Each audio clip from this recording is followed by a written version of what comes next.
त्याच्यासाठी कोळसा आला, गॅस आला, पेट्रोल आलं, डिझेल आलं, पण हे कधीतरी संपणार आहे सगळं.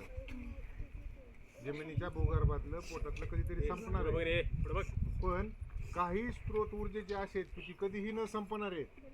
त्याला आपण अपारंपरिक आणि पारंपरिक अशा दोन गटात बघितलं होतं. मग ही पवन ऊर्जा म्हणजे पवन म्हणजे वारा, वाऱ्यापासून निर्माण होणारी ऊर्जा, आणि सौर ऊर्जा म्हणजे सूर्यापासून मिळणारी ऊर्जा, ही कधी संपणार आहे का? नाही. मग ही अपारंपरिक मध्ये आली. तर ह्या अपारंपरिक मध्ये पवन ऊर्जा प्रकल्प जो आहे हा, तर ह्या हवेमुळे ही पाती फिरली जातात. त्यामध्ये टर्बाईन्स असतात, म्हणजे ते वीज तयार करतात फिरल्यामुळं.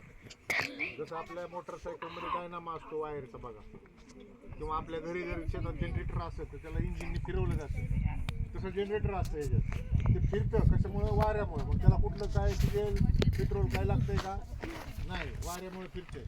आणि त्या डायनामा फिरल्यानंतर त्याची वीज तयार होते, आणि तीच वीज वायरने खाली आणून आपल्या